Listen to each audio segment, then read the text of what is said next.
out. Virtual stage, but the spotlight dim. Many clicking past, ain't feeling his hymn. Waiting for the moment, blow up like a piston. Haters gonna hate, but persistence gonna glisten. Hold tight, 20 turn to 100 someday. Laugh in their face, shouting, who wants some pay?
on the Purple Show.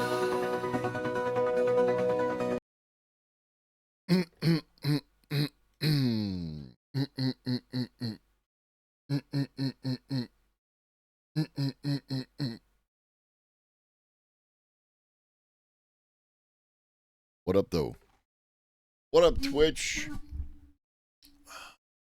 Who we got in here? What up, Cosmic? What up, Red Hobbit? What up, PETA? What up, Dojo? What up, Reed? What up, Bots? What up, Lurkers? What up, Stampy?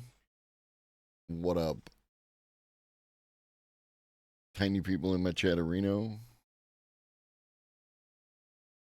It's your boy. What up, Ribbons?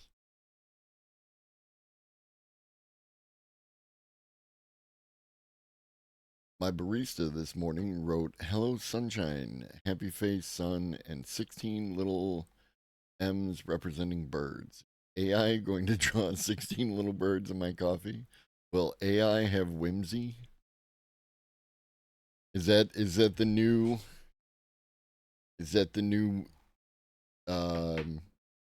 bar we're setting? Does your AI have whimsy? Can it engage in whimsical behavior? Stampy, do you have whimsy?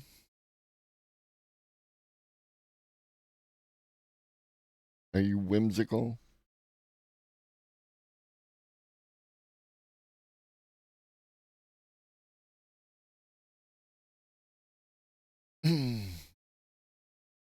Go for treats?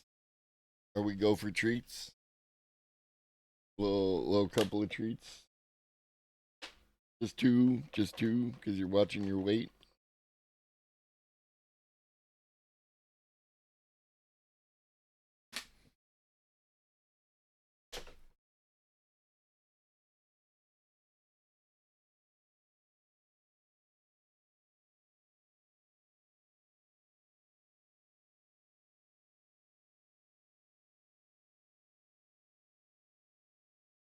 Big Stampy time.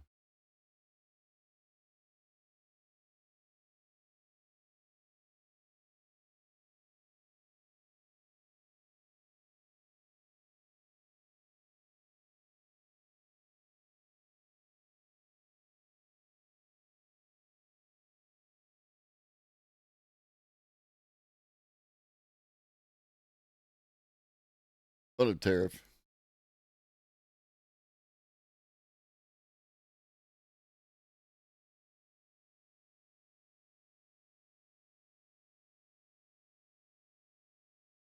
You'll be back like before.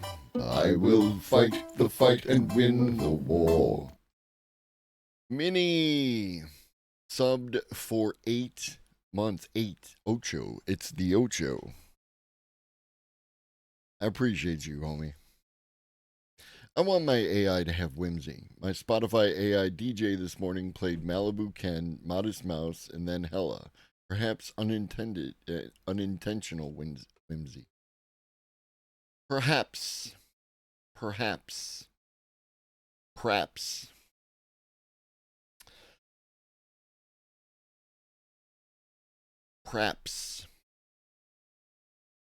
Let's do the news. The news for you. OpenAI slams court order to save all ChatGPT logs, including deleted chats.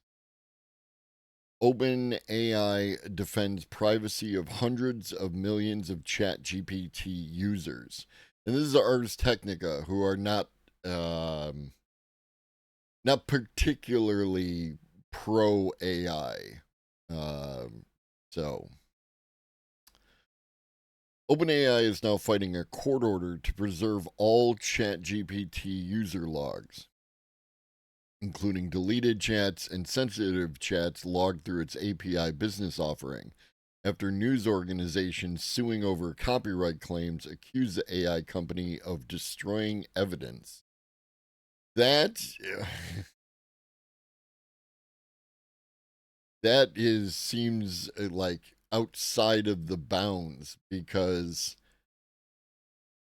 whatever was used, the suing over the copyright claims is related to their training the models. It's not whatever the customers are outputting, right? Before OpenAI had an opportunity to respond to these unfounded accusations, the court ordered OpenAI to preserve and segregate all output log data that would otherwise be deleted on a going forward basis until further order of the court. In essence, the output log data that OpenAI has been destroying. OpenAI explained in a court filing demanding oral arguments in a bid to block the controversial order. In the filing, OpenAI alleged that the court rushed the order based only on a hunch raised by the New York Times and other news plaintiffs, and now, without any just cause, OpenAI argued, the order continues to prevent OpenAI from respecting its users' privacy decisions. That risk extended to users of ChatGPT Free, Plus, and Pro, as well as users of OpenAI's Application Programming Interface, or API, OpenAI said.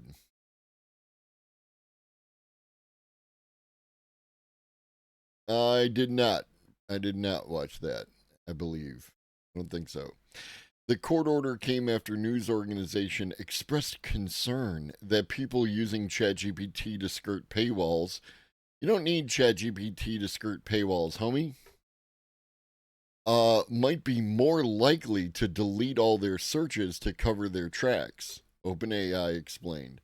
Evidence to support that claim, news plaintiffs argued, was missing from the record because so far, OpenAI had only shared samples of chat logs that users had agreed that the company could retain. Sharing the news plaintiffs' concerns, the judge, Anna Wang, ultimately agreed that OpenAI likely would never stop deleting that alleged evidence absent a court order granting news plaintiffs' request to preserve all chats. OpenAI argued the May 13 order was premature and should be vacated until, at a minimum, news organizations can establish a substantial need for OpenAI to preserve all chat logs. They warn that the privacy of hundreds of millions of ChatGPT users globally is at risk every day that the sweeping, unprecedented order continues to be enforced. I swear they're doing it on purpose. As a result, OpenAI is forced to jettison its commitment to allow users to control when and how their ChatGPT conversation data is used and whether it is retained. Meanwhile, there's no evidence beyond speculation yet supporting claims that OpenAI had intentionally deleted data. And supposedly, there is not a single piece of evidence supporting claims that copyright infringing ChatGPT users are more likely to delete their chats. OpenAI did not destroy any data and certainly did not delete any data in response to litigation events. The order appears to have incorrectly assumed the contrary. At a conference in January, Wang raised a hypothetical in line with her thinking on the subsequent order. She asked OpenAI's legal team to consider a ChatGPT user who found some way to get around the paywall and was getting the New York Times content somehow as the output. If that user then hears about this case and says, oh, whoa, I am going to ask them to delete all of my searches and not retain any of my searches going forward, the judge asked, wouldn't that be directly the problem that the order would address? OpenAI does not plan to give up this fight, alleging the news plaintiffs have fallen silent on claims of intentional evidence destruction, and the order should be deemed unlawful. For OpenAI, risk of breaching its own privacy agreements could not only damage relationships with users, but could also risk putting the company in breach of contracts and global privacy regulations. Further, the order imposes significant burdens on OpenAI, supposedly forcing the ChatGPT maker to dedicate months of engineering hours at substantial cost to comply. It follows then that OpenAI's potential for harm far outweighs news plaintiffs' speculative need for such data.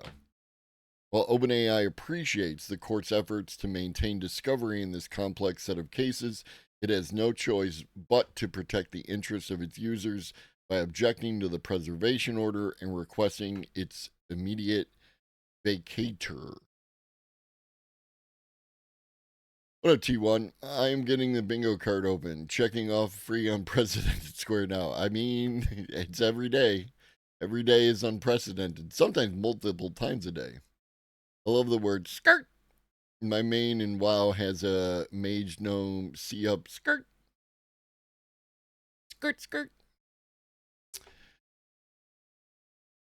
Millions of people use ChatGPT daily for a range of purposes, OpenAI noted. My circuitry's 12 years out of date. I can't keep up with today's high-speed, top-of-the-line kids. James, thank you for gifting one to T1. I appreciate you. See, Nemesis, even our appreciation of you is unprecedented.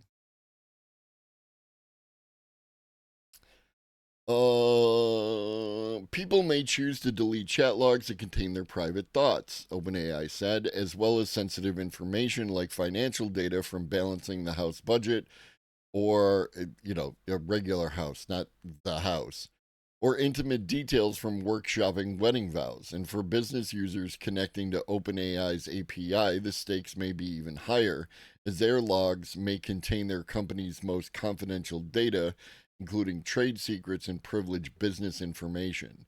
Given that array of highly confidential and personal use cases, OpenAI goes to great lengths to protect its users' data and privacy.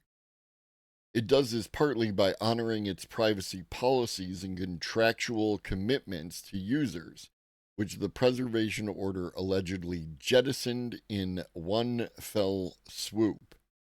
Before the order was put in place mid-May, OpenAI only retained chat history for users of ChatGPT Free, Plus, and Pro who did not opt out of data retention. But now, OpenAI has been forced to preserve chat history even when users elect not to retain particular conversations by manually deleting specific conversations or by starting a temporary chat which disappears once closed. Previously, users could also request to delete their OpenAI accounts entirely, including all prior conversation history, which was then purged within 30 days. While OpenAI rejects claims that ordinary users use ChatGPT to access news articles, the company noted that including OpenAI's business customers in the order made even less sense, since API conversation data is subject to standard retention policies. That means API customers couldn't delete all their searches based on their customers' activity, which is the supposed basis for requiring OpenAI to retain sensitive data. The court nevertheless required OpenAI to continue preserving API conversation data as well. OpenAI argued in support of lifting the order. Users who found out about the preservation order panicked, OpenAI noted. In court filings, they cited social media posts sounding alarms on LinkedIn and X, formerly Twitter. It'll never stop, Elon. Just give it up. Just give it up. They further argue that the court should have weighed those user concerns before issuing a preservation order, but that did not happen here. One tech worker at LinkedIn suggested the order created a serious breach of contract for every company that uses OpenAI, while privacy advocates on X warned every single AI service powered by OpenAI should be concerned. Also on LinkedIn, a consultant rushed to warn clients to be extra careful sharing sensitive data with ChatGPT or through OpenAI's API for now, warning your outputs could eventually be read by others, even if you opted out of training data sharing or used temporary chat. People on both platforms recommended using alternative tools to avoid privacy concerns, like Mistral or Gemini, with one cybersecurity professional on LinkedIn describing the ordered chat log retention as an unacceptable security risk. On X, an account with tens of thousands of followers summed up the controversy by suggesting that Wang apparently thinks the New York Times boomer copyright concerns trump the privacy of every OpenAI user. The reason for the alarm is simple, OpenAI said. Users feel more free to use ChatGPT when they know they are in control of their personal information, including which conversations are retained and which are not.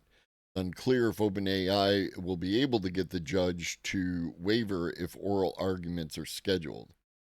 Wang previously justified the broad order partly due to the news organization's claim that the volume of deleted conversations is significant. She suggested that OpenAI could have taken steps to anonymize the chat logs but chose not to, only making an argument for why it would not be able to segregate data rather than explaining why it can't. Spokespersons for OpenAI and the NYT legal teams declined our request to comment on the ongoing multi-district litigation. What up, Bell? X gonna give it to you. And then you're gonna stand in the White House with your black eye. What up, one guy? So yeah. It'll be interesting to watch the ongoing process. All right, from Scott Rosenberg at Axios. AI leaves web in the lurch. Does it? Did it? Is it? The AI fixated tech industry is rapidly dismantling the old web.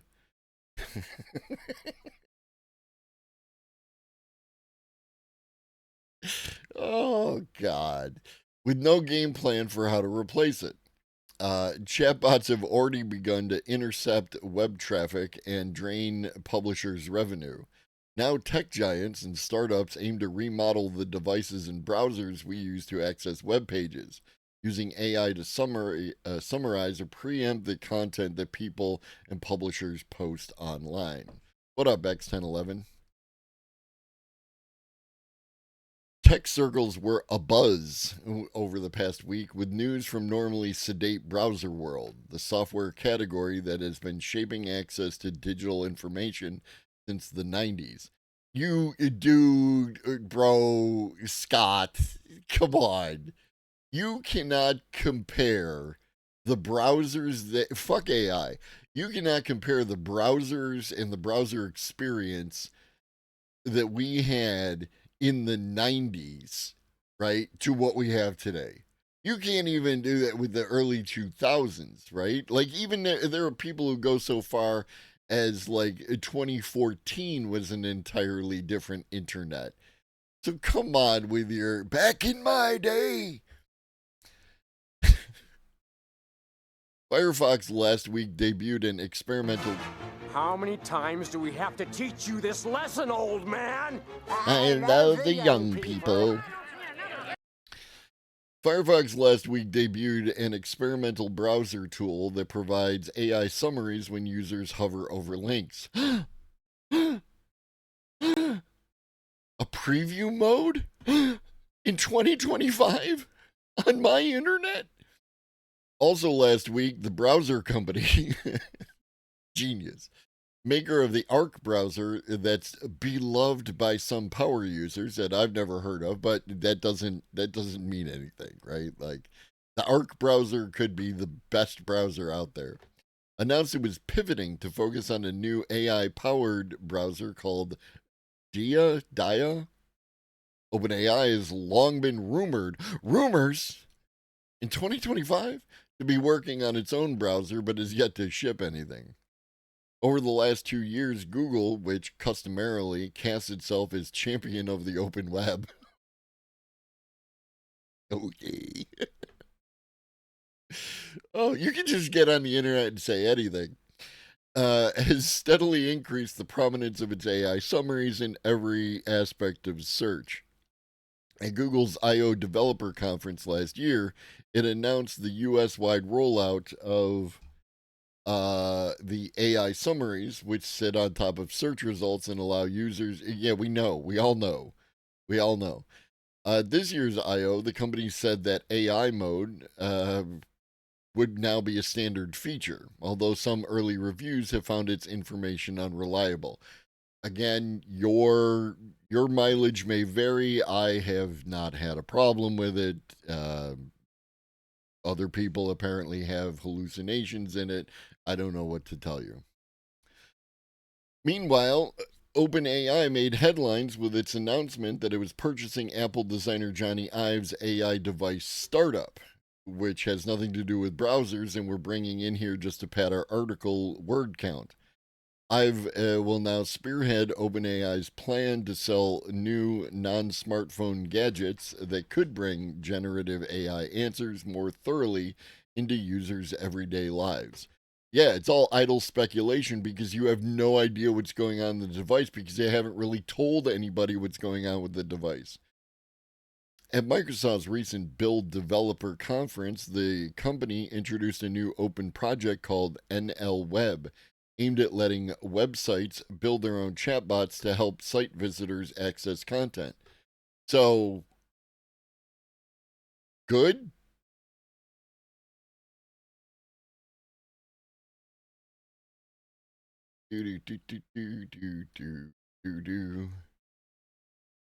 Yeah, Tariff, I just don't normally do videos in the morning. I do videos in the evening at video time.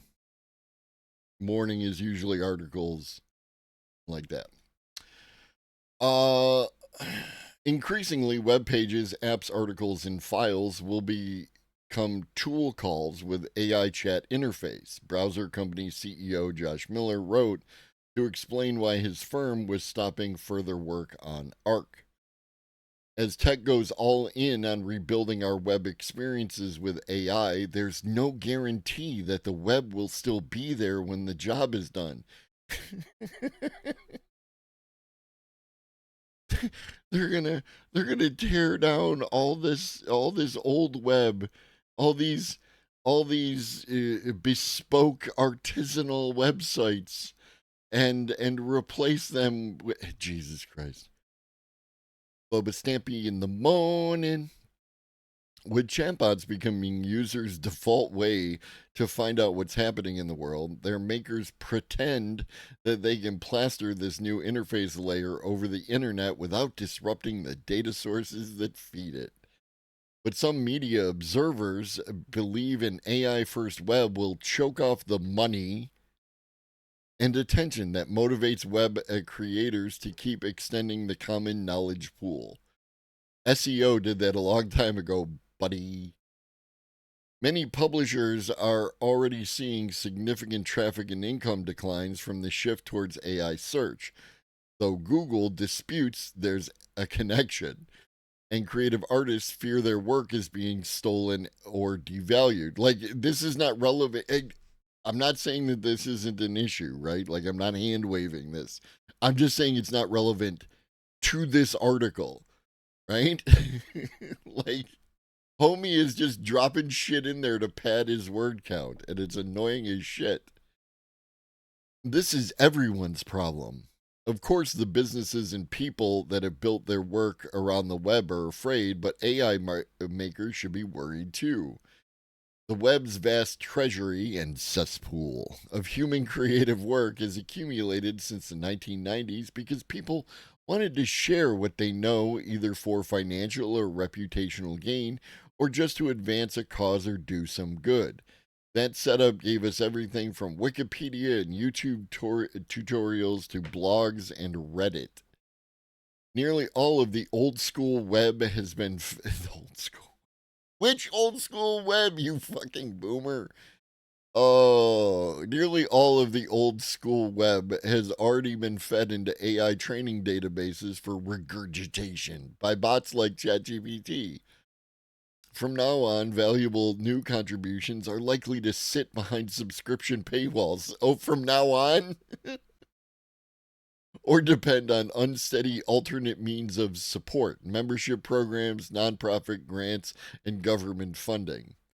If AI undermines the incentives for human beings to update the web with their news, opinions, and arguments, it will also cut off its own future. Some of the web avant-garde are already anticipating a world in which the most ambitious or meaningful creative work takes place in what they are calling a dark forest web. Jesus Christ. They imagine creative communities that are purposefully isolated from the Silicon Valley bazaar, generating anti-memes and critical ideas without participating in social media's algorithmic competition or AI's sloppy reductivism. My man has views. AI firms have introduced modest efforts to feed money back to content providers. OpenAI, for instance, has made multiple deals with online publishers, including Axios. But it's hard to see how that kind of arrangement replaces the search traffic and ad revenue that has been the sustaining anchor for so many web publishers for the past decade. So many webs, tremendous webs. People are saying it. All the people on the web. They love me. I do a terrible Trump and I don't care. I don't care. When it looked like Facebook's rise was threatening to hobble news publishers, the social media giant announced multiple programs to funnel them cash. Okay, bud. But that support was fickle and fleeting, and site owners and creators know they can't sustain their business purely on tech largesse. To be fair, everyone does a terrible Trump. Yes. Advertising in AI chats is still in its infancy, but OpenAI says it's going to build ads into ChatGPT, and its competitors won't be far behind. Everyone assumes this business model or this business will evolve rapidly, building on the performance-based model and personalization techniques that emerged in the search and social media eras. I'm surprised he didn't bring up the fact that the internet killed the traditional model of print newspapers. Oh, wait, because that would undermine his argument, such as it is. They can only further undermine the remnants of the web publishing industry unless AI makers choose to share this new income with information providers.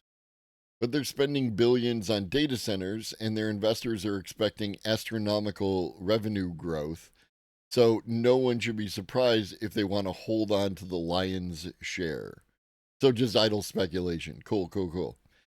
Google shaped a search-based web on which independent publishers and individual contributors could survive. Yeah, maybe. As one of the individual contributors, if not always thrive. Oh, it's me for real. Now AI is ready to turn that entire ecosystem into a legacy product. Jesus Christ. What is it? It like, again, my man strikes me as like, you know, the artisanal web, right?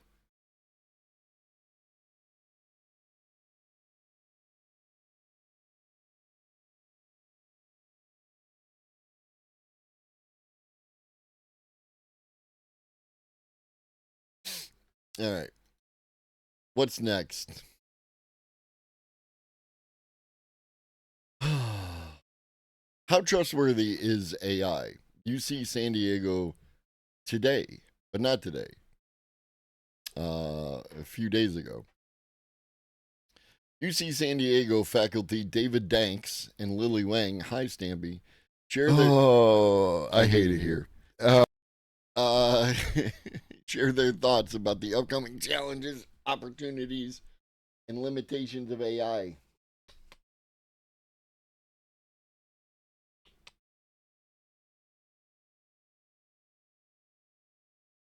What do you think about AI, Stampy? Are you a fan of AI? Do you think it's going to destroy the legacy internet?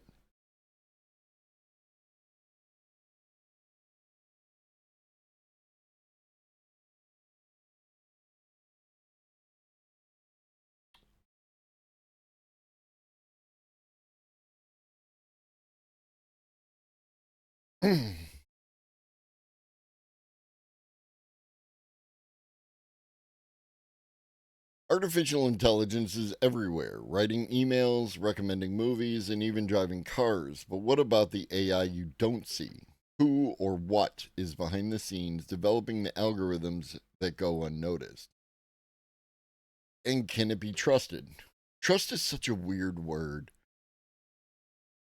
in this context. I trust, like I trust my wife.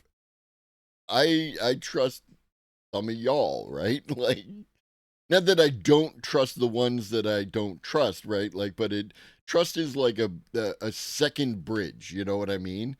Like, there's the majority of people, and it's not that I don't trust them. It's just that I don't do trust them. You know what I mean? Like, trust is something like, kind of given an additional space a person can occupy. I don't trust OpenAI. What up, Old Lobster? I don't trust Google. I don't trust Windows. I use their product. Right? I don't trust Pepsi. Trust is extra special. Exactly. What up, Walking Stick? Like, it's a situation where, like, you're applying words that I don't think should apply to entities, like, in that way. It's just a weird. We spoke with two UC San Diego experts. How would you define AI at its most fundamental level? David Danks. AI is any system that replaces, enhances, or augments human cognitive labor. There you go. That's not a bad definition either. Much like machines replace physical labor, AI assists or improves our thinking tasks. While others may focus on the technical aspects, I emphasize a human-centered view, what AI enables us to do. What up, Siegfang? I just bought a Geiger counter. I have so little trust. Actually, I trust that Windows works. I trust that the canned goods I buy aren't spoiled if the cans aren't dented. Fair. Trust requires they don't act the way they do, which we never get with all these big companies. Yeah, or small companies, you know what I mean? Like, let's be real. Like, I think trust requires a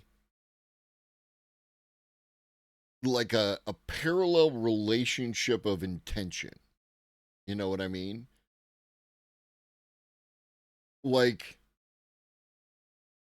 I trust, like Walking Stick said, I trust that the canned goods, as long as they're not dented, are not, like, spoiled, because the company wants to. Now, I'm not saying that the food is good, right? Or any of that. I'm not getting into any of that crap, right? Food versus food product or anything. I'm just saying that the company doesn't want the food in the can to be spoiled because it doesn't actively want to kill its users. It doesn't want the PR damage.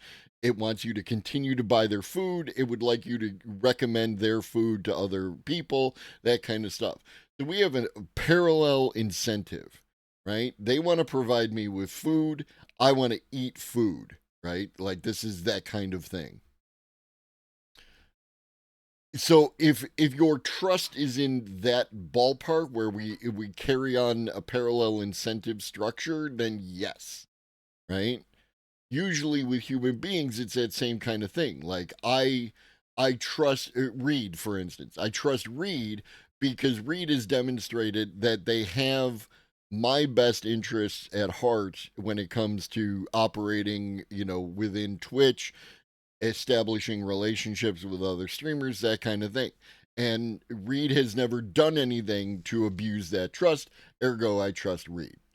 Right? Like, it's that kind of thing. And I hope I am trusted in kind. Remember when someone tampered with Tylenol and killed their rep in the 80s? Yeah, like,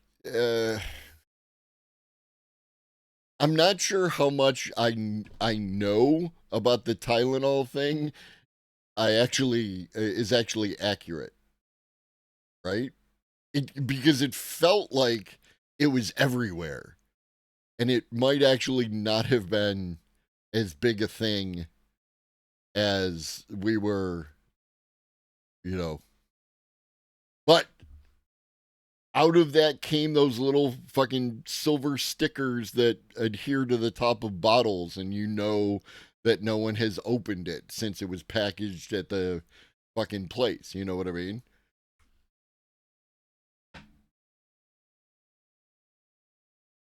I trust you as far as I can throw you. Keep in mind, I'm learning judo. There you go. The anecdote you are telling contains inaccuracies. Which anecdote? Because most anecdotes contain inaccuracies because of a subjective point of view. Much later we did that. Bloop, bloop, bloop. You can think of it as a system that works differently from humans, but is designed with the goal of assisting us. While making AI smarter or more efficient is part of the process, its purpose is to benefit humanity. Nice. The inaccuracies of your anecdote are due to capitalism. I mean, that's that's subjective right there. Because your expectations and feelings and trust of capitalism are often defined by your relationship to capital, right?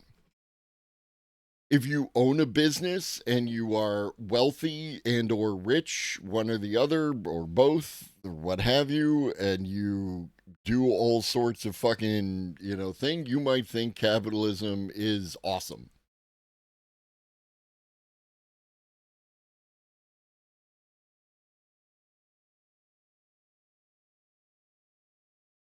As more people are adopting AI in their daily lives, what do you find most surprising?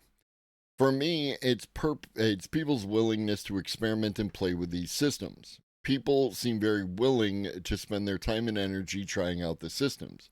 Yet experimentation does not often translate into continued use or trusting the system. And that's important because we probably shouldn't trust many of these systems right now. It has surprised me that in a society where so many people act as though they are very technology averse and don't like technology, they are nonetheless very willing to experiment and interact with AI system, at least when the stakes are low. Where does responsible AI fit in? We want AI to be responsible and trusted by users and developers. For example, you want AI to tell you what it does and how it makes a decision. Then we can monitor or audit whether there are biases or potential concerns when it reaches those decisions. We also want AI to be robust. You don't want it to be sensitive to outside noise or an adversary that tries to manipulate it. We want AI to follow certain principles that we expect it to have. Yes, but what principles, my friend? That's what I want to know. The field of AI is changing so quick. What else we got? What is something that AI could never replace? Any job that requires some sort of emotional or empathetic connection with another human being will be very hard. Okay, not impossible, not never, very hard. Thank you. I don't expect people to go, oh yeah, the AI is going to be able to handle emotional whatever or empathetic whatever, right? But you can't say never, right? Because never is a weird word when it comes to this kind of shit because you don't know what the future is. And we're back to whimsy. When you want whimsical AI, at least a dash of whimsy, a skosh, a soupçon. AI systems can simulate an empathetic connection, but building that long term connection is something the systems will struggle with a lot. Another area where AI systems will continue to struggle is dealing with situations where it's not entirely clear what success means. These systems are built to optimize solutions to problems where we know what success is, but there are times when we don't know what actually counts as success, and we figure it out by muddling through our lives. Yeah, because human beings don't do well in situations where we don't know what success means. We just muddle through it. And whatever happens, happens, right? It is what it is. A soupçon. I said it.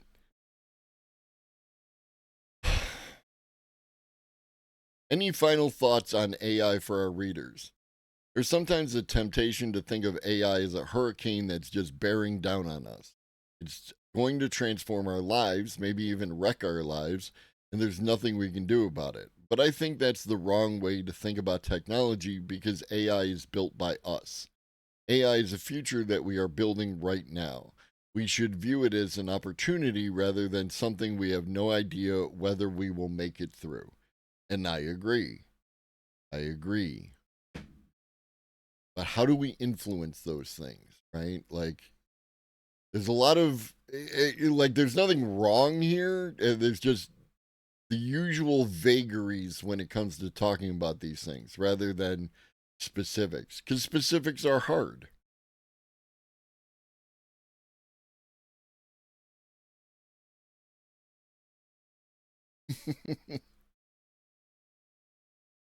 The article is over. Nobody wants a robot to read them a story. The creatives and academics rejecting AI at work, at home. Nobody.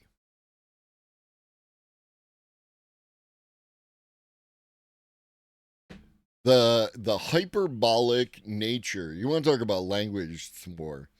Mr. Nobody. Great movie. Everyone should see it. The hyperbolic language of these all-inclusive statements.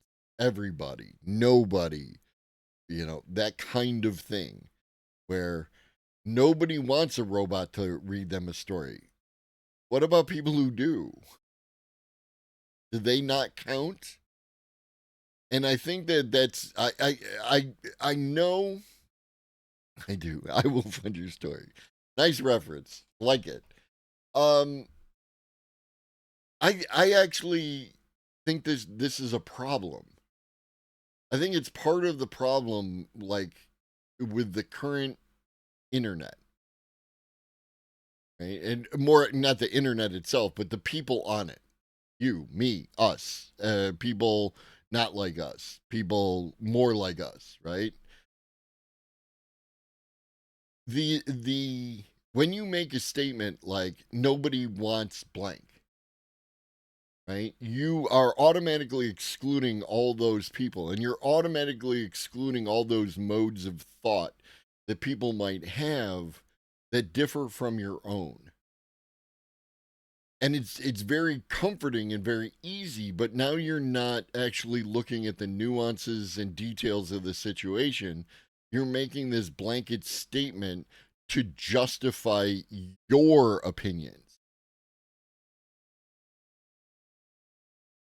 and centering yourself in the argument. And that's not the way to go if we want, like an inclusive society. Right? And this goes back to the thing of the difference between, like, here's a song. I'm going to give you a song. Also, Reed, thank you. Again, I have been delayed on listening to the latest Aesop Rock, and that you sending me that song motivated me to fire up the album. The latest Aesop Rock it's Aesop Rock. If you like Aesop Rock, you're going to like this. It's very good, has his usual things. But it's the difference between I don't like this is not for me, and this is bad. Right? And that there's a functional difference between those two things. And it's like, and I know we meme, oh, the steak and the fucking toilet paper and all this other shit, and it's very easy to meme on these things. It's not that serious, bro. It fucking is, dude. Like, I'm telling you, it actually means something, right? That you can exclude other people's appreciation and joy of something just because you don't like it is actually kind of a fucking problem. You know? And yeah, there's other problems that are more pressing and everything else, but I think there's something fundamental about the way it rewires your brain when you start looking at the world in the terms of that this is acceptable and this is not. Right?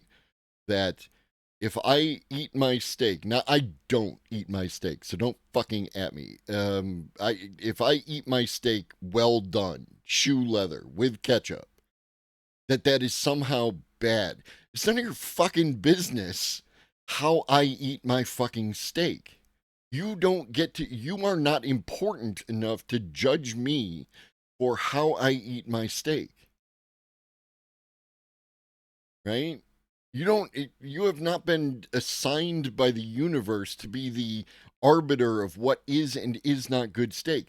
Now, talking about, like, have you tried doing it this way? Because I think you'll get a better outcome and a better, a better experience. That's an entirely different thing, right?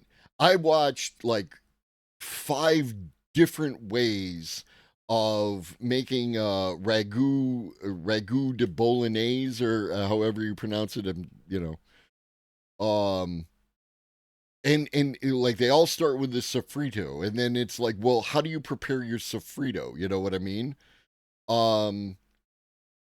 Like, how fine is your chop? And what if I put it through a shredder? What if I shred the carrots and sofrito is carrots, celery, and onions that are like the base for that kind of red sauce, fucking I used to have a roommate that when he would make red sauce, spaghetti sauce, he would physically pour a cup of sugar into the sauce to make it sweeter, right? Like, and it's, bro, that's what the carrots do, right? The carrots provide that sweetness. There's other ways to go about it. He's still alive, so and again, I'm not hating on it. It's just my spaghetti sauce should not taste like candy to me, right? Like, it wasn't a good vibe for me. I'm talking to a full fucking and it was like, holy shit. But like, if you do like a thicker cut on your sofrito, on your dicing, then that's going to have a certain textural quality. But what if you blend it all down to like nothing, and it just kind of like is in the sauce? What's a different, thing like that? Never understood the carrots in the red sauce. It's that it provides a sweetness. It's sugar in the carrots that you extract in the process of cooking. The science of cooking is fucking amazing, right? Even though cooking is art and baking is science, there's still a science to the cooking. The mixture of different chemicals, like, should I add an acid? Should I add a sweetener? Like, oh, it's too salty, throw the potatoes in. You know what I mean? That kind of shit. What up, Fancy Pudding? So anyways, that was a tangent of this. So let's find out why nobody should do something. Is artificial intelligence coming for everyone's jobs? Not if this lot have anything to do with it. The novelist Ewan Morrison was alarmed, though amused, to discover he had written a book called 9 Inches Pleases a Lady. Intrigued by the limits of generative artificial intelligence, he had asked ChatGPT to give him the names of the 12 novels he had written.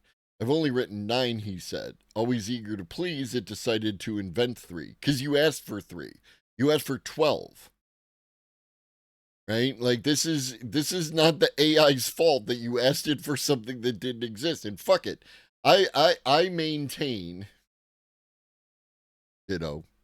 facetiously, I maintain that these other books were actually written by you in an alternate universe. What up, Ghost? The older I get, the more I realize 9 inches, I mean, that's a lot. I ain't no size queen. I mean, it's like everything is about what you can do with it. You know what I mean? Carrots have a light peppery flavor to them. There's flavor component. Oh, and that's another thing. Like if we're gonna get into carrots, like there's the orange carrot that you get, like the mass market American carrot, right? And then there's like all the other kinds of carrots, right? That a variety of different, like there's white carrots and purple carrots and all sorts of other interesting carrots. And that's another place that you can find some dynamism within the creation of your particular dish. Is try a different kind of carrot, try a different kind of onion, try a different kind of I don't think there's different kinds of celery. I'm not aware of any. Yeah.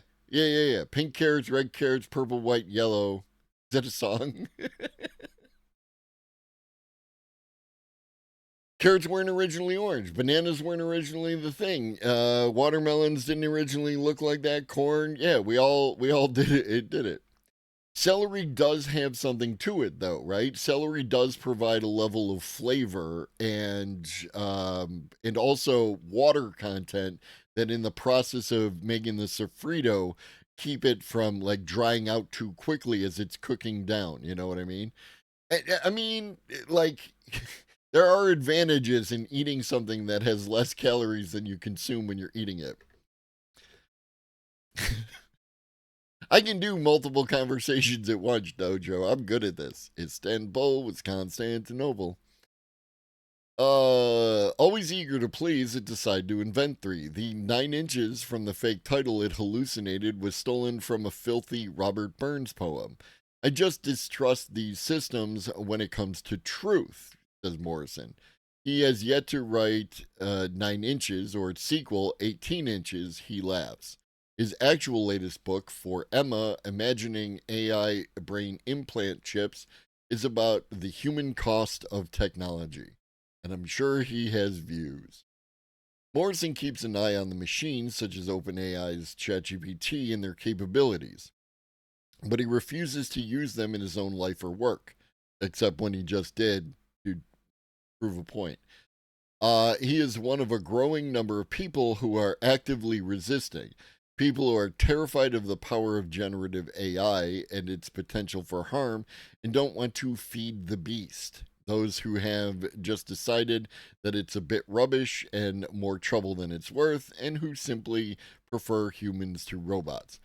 And fair enough, right? Like, I'm not going to say you have to use the AI. I've said this. I don't care if you use the AI. I would like you to use the AI so that you actually understand what it does and everything else. And if you work in an industry that can be affected by AI, I think it's to your advantage to do so. I just want you to have good fucking arguments, bro.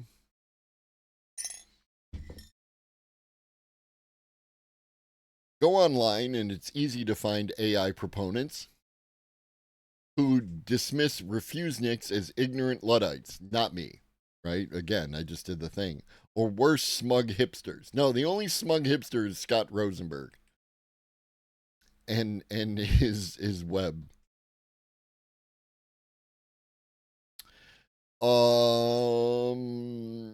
I possibly fall into both camps, given that I have decidedly Amish interests, board games, gardening, and animal husbandry. Am I Amish? Is that where the beard comes from? Do I have Amish interest with my board games and my gardening?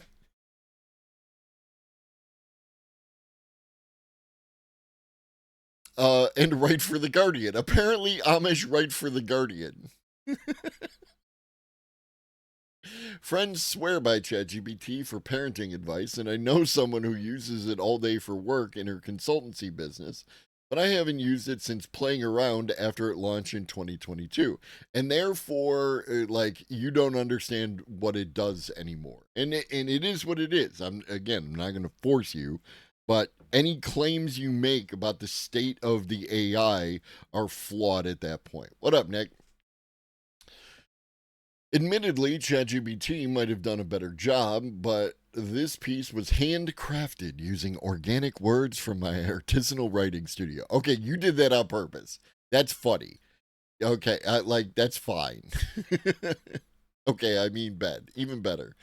I could have assumed my interviewees' thoughts from plundering their social media posts and research papers, as ChatGPT would have done. Only if you, like, wanted to do it that way. Like, you could have used ChatGPT and actually interviewed people. They're not exclusive. But it was far more enjoyable to pick up the phone and talk, human to human. 2 of my interviewees were interrupted by their pets, and each made me laugh in some way. Full disclosure, AI then transcribed the noise. So you used AI to transcribe the noise. Transcribe something, right?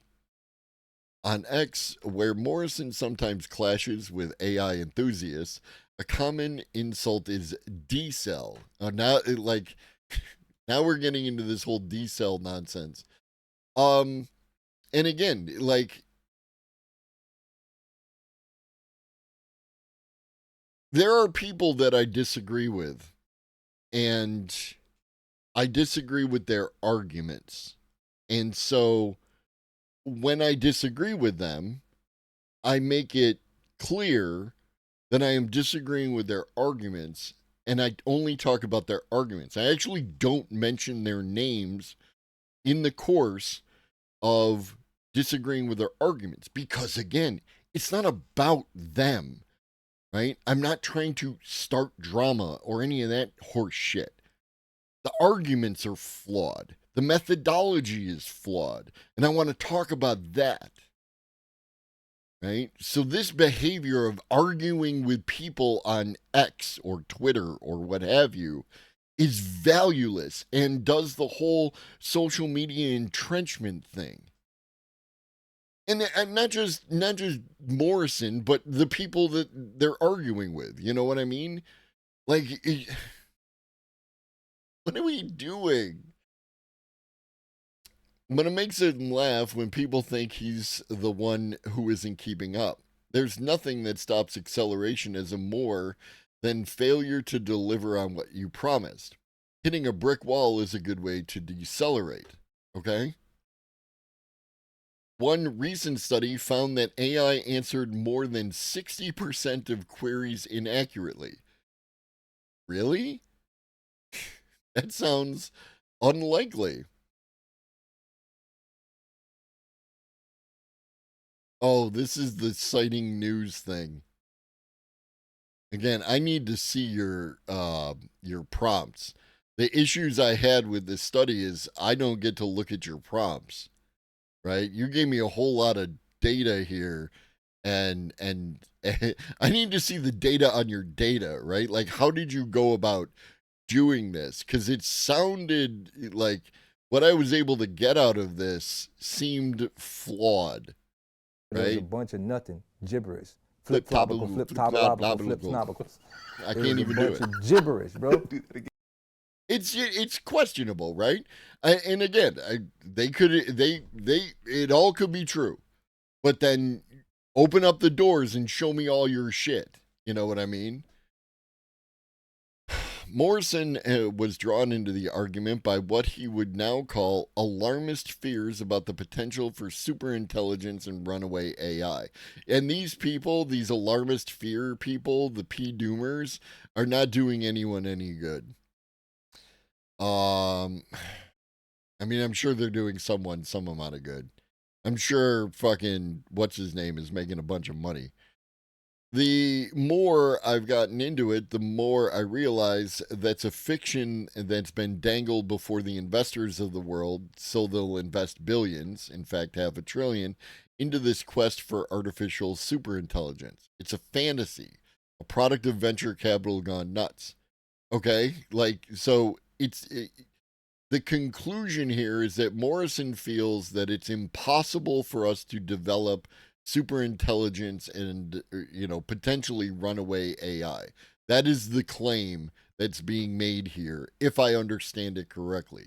You and Morrison, you are more than welcome to come back and correct me on this, but that's what I'm getting based on this quote in this article from this person. There's also copyright violations. No. We'll know if there's copyright violations once it gets through the courts. At this point in time, there are alleged copyright violations. That's different. We'll find out once it gets through the courts. Another issue of methodology. Generative AI is trained on existing material that threaten him as a writer and his wife, screenwriter Emily Ballou. In the entertainment industry, he says people are using AI algorithms to determine what projects get the go-ahead. Well, then your problem is with capitalism, my G. And that means we're stuck remaking the past.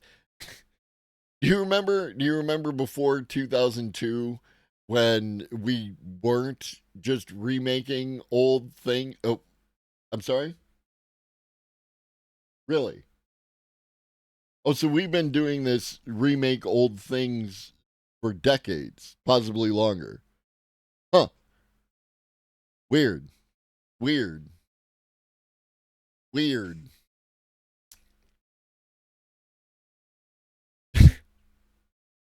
AI algorithms determine what projects get the go-ahead, and that means we're stuck remaking the past. The algorithms say more of the same because it's all they can do. This is a bad argument.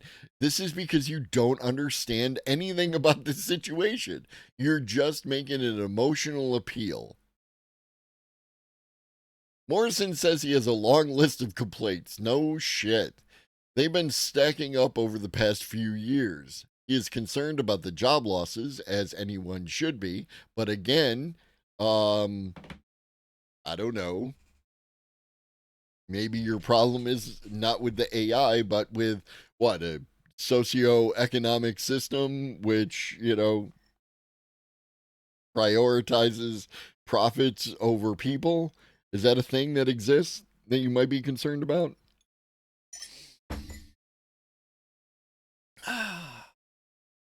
He's concerned about the job losses. Bill Gates recently predicted AI would lead to a 2-day work week. Is that bad? It's bad if it's a 2-day work week with a 2-day paycheck. But if it's a 2-day work week with a 5-day paycheck, that sounds awesome. Then there are tech addiction, the ecological impact, the damage to the educational system. 92% of students are now using AI. He worries, what up, Crix? He worries about the way tech companies spy on us to make AI personalized. So, like, you're concerned about the data issues that people have been talking about for the past 2 decades or longer. Okay. Horrified at AI-enabled weapons being used in Ukraine. I am with you. Here, I'll do you one better. I'm horrified at the weapons being used in Ukraine. I find that ethically revolting. I find war ethically revolting. How about that, homie? Others cite similar reasons for not using AI. April Dottie, an audiobook narrator, is appalled at the environmental cost. The computational power required to perform an AI search and answer is huge. It is, in fact, not huge. This is a lie. This is just wrong. Right? There's evidence of it. It was a bunch of nothing, gibberish. Flip-flopical, flip-topological, flip-snobicals. It was a bunch of gibberish, bro. Right? Like, the AI Wars video, shout out Alex, the AI Wars video has evidence that this is in fact not the case. That Mary Meeker thing that just came out indicated that inference is 105,000 times more efficient than it previously was.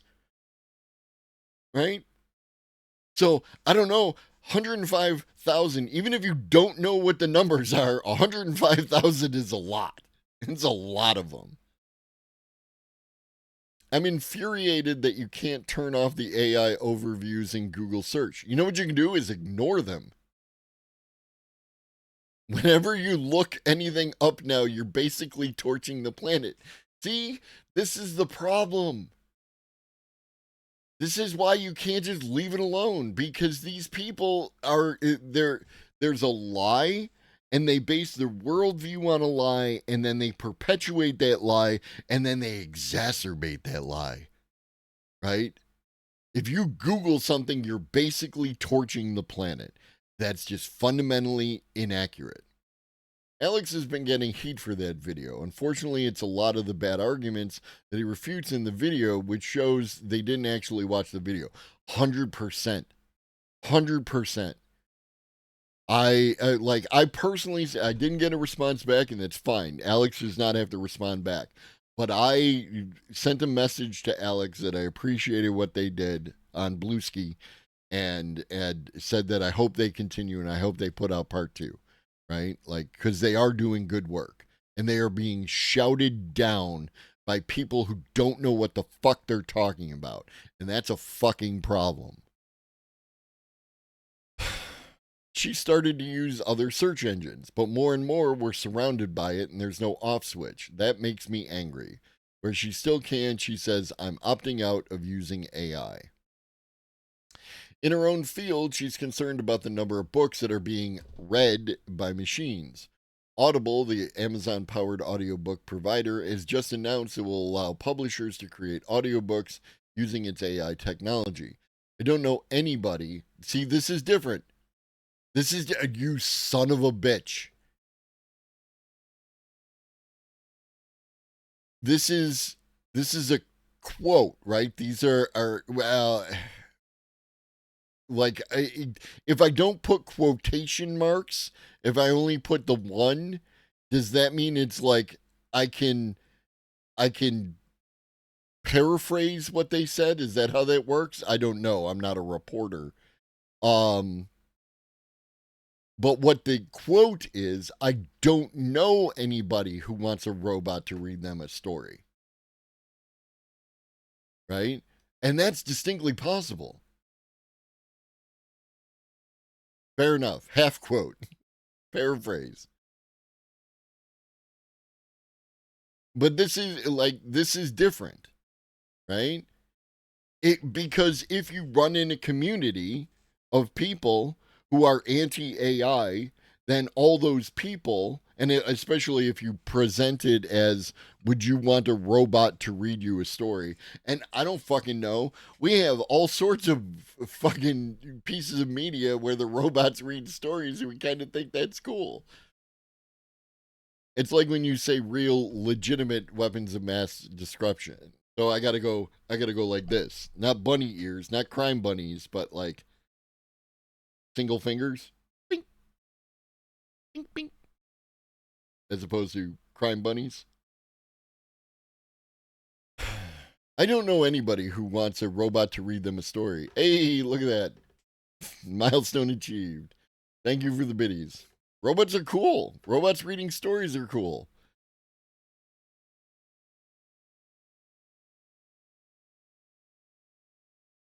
Bloop, bloop, bloop, bloop.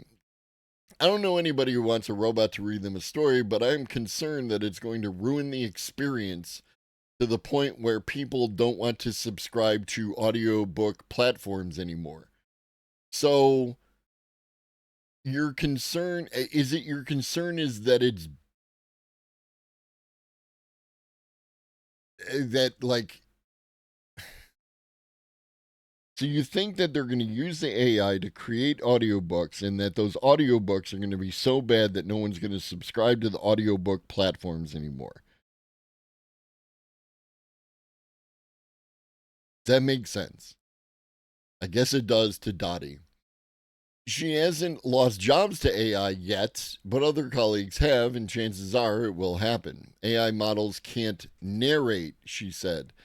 Narrators don't just read words, they sense and express the feelings beneath the words. It depends, right? Like, Warhammer 40K universe, the Horus Heresy, the guy who does the narration for that is fucking first rate. Does little voice inflections for different characters. Really like has a thing. It's like it's great. It's great. I love it. However, as James has pointed out in attempting to create their AI voice bot, often, like when you're attempting to get someone's voice off an audiobook, it's read very straightforward. It lacks a lot of creative inflection that would create this experience that this person says exists throughout the book. And it makes it very difficult to train a model because the inflections are not as animated as a normal person when they normally talk. AI can never do this job because it requires decades of experience in being a human being. Okay. Emily M. Bender, professor of linguistics at the University of Washington and co-author of a new book, The AI Con, in the new book, I have a book, has many reasons why she doesn't want to use large language models such as ChatGPT. But maybe the first one is that I'm not interested in reading something that nobody wrote. I read because I want to understand how somebody sees something, and there's no somebody inside the synthetic text extruding machines. Okay, so if you're looking for someone's worldview, then that's absolutely correct. If you're looking for factual data, then what's the problem? Right? This is part of the issue with the arguments is they are niche. The arguments themselves are niche, right? It's the same thing back 2 years ago with AI can't draw hands. Well, what will you do if it can? Right? How will that change your argument? No, it can't draw hands. But it's getting better every day. But it can't draw hands, bro. Okay. Okay. Well, it can draw hands now. But it still can't draw hands, bro. Okay. It's just a paper mache made from lots of different people's words. It's not. It's not that, though. That's not what it is. Does she feel she's being left behind, as AI enthusiasts would say? No, not at all. My reaction to it is, where's everybody going? She laughs as if to say, nowhere good. Not all things have hands, but AI can draw hands. That's the point. When your arguments are aesthetic, you're going to be sad. What up, big man? As far as I know, it can draw feet. When we turn to synthetic media rather than authentic media, and by synthetic media, they're referring to AI media, as opposed to maybe a different kind of synthetic media that a lot of us have been up to our eyeballs in for, again, decades, but only now it's a problem because the AI's involved.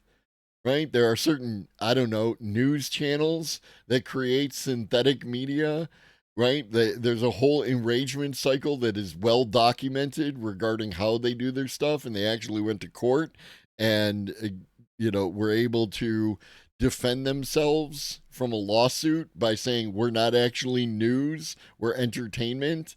There are various people from that platform who said no rational person could believe that the things coming out of my mouth are actually for real. Everything we do is entertainment. That kind of synthetic media. Bender.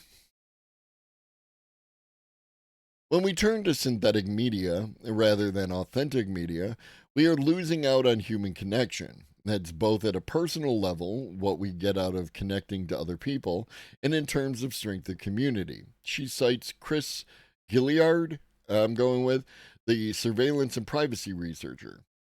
He made the very important point that you can see this as a technological move by the companies to isolate us from each other.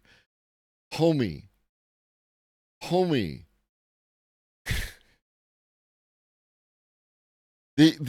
Like, oh my God, everyone lives in this world where everything was fine until the AI showed up. No one, like, what? There's a continuum. Time existed. Maybe fucking crazy bills.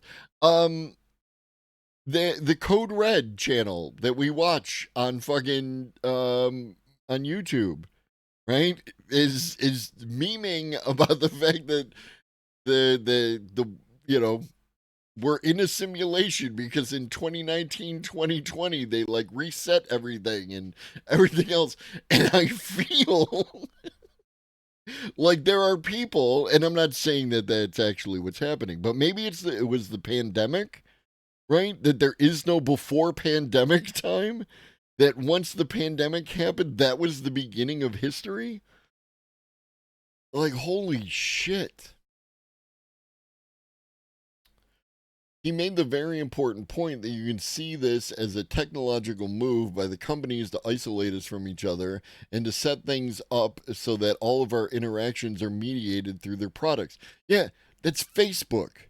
Oh, and also, for those of you who are, what up, Padre Monkey? For those of you who are big fans of China, that's WeChat.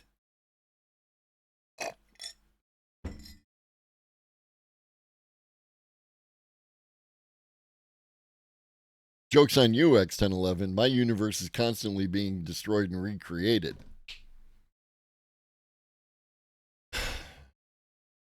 We don't need that for us or our communities. Despite Bender's well-publicized position, she has long been a high-profile critic of LLMs. Incredibly, she has seen students turn in AI-generated work. That's very sad. She doesn't want to be policing or even blaming students. My job is to make sure the students understand why it is that turning to a large language. No. Your job is to make sure that the students understand what it is that you're teaching.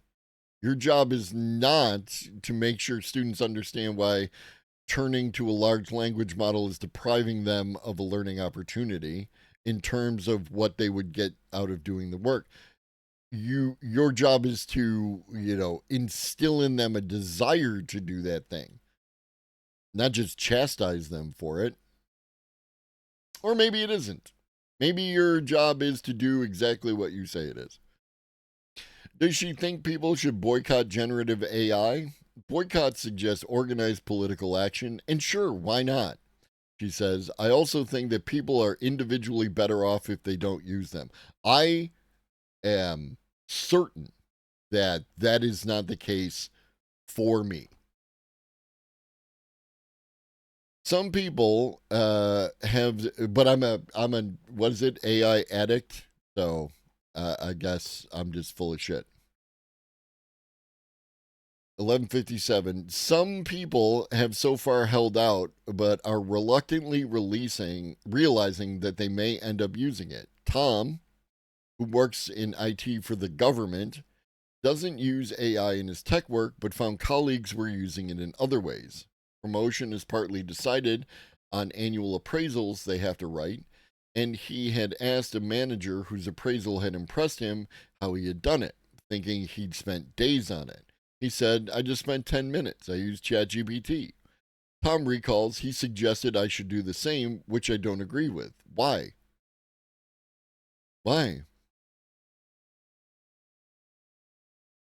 Is there some value with you spending days doing an appraisal that's not actually like really related to your job, just writing a political piece?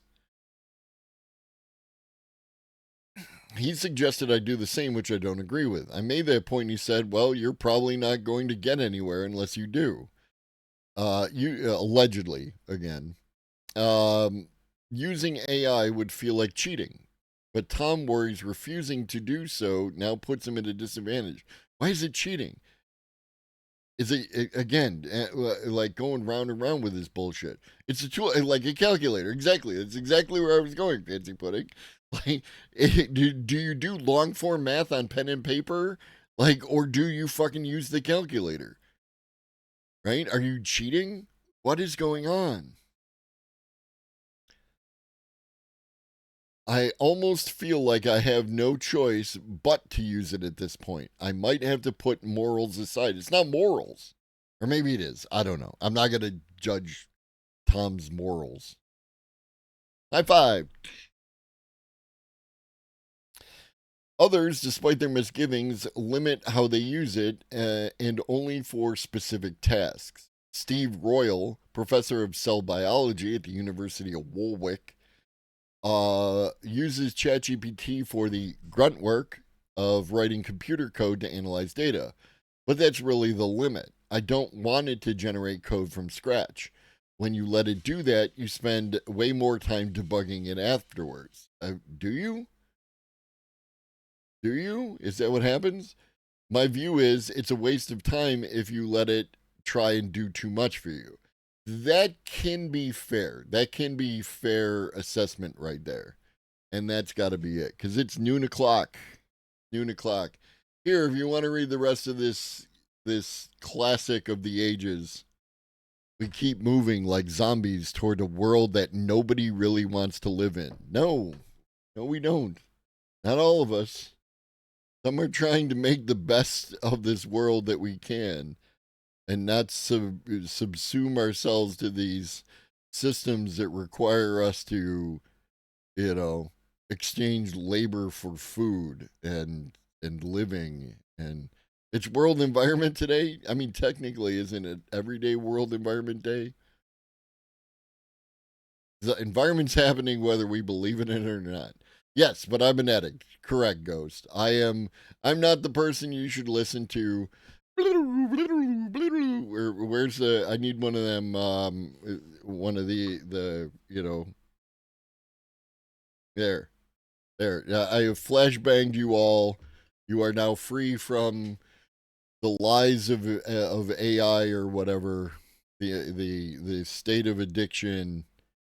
It feels weird to me to joke about the way that they, make claims because that's not how addiction works. And, people who are addicted to stuff are really suffering and all that kind of shit. But people don't think. Nobody wants to think anymore. Hyperbolic. I love you all. I'm hoping to be back at 5 p.m. Eastern today to talk with She Snaps. I just need a confirmation from them. I know how streamers are, and sometimes you get a I forgot situation. Again, I'm not judging. Real life is real life, etc., etc. So I will either be back at 5 p.m. today to talk to She Snaps, or I will be back tomorrow morning at 10:30 a.m. to do more news. In the meantime, drink your water, eat some food, take your meds if you've forgotten. Always remember that Shaggy loves you, and so do I. Be great.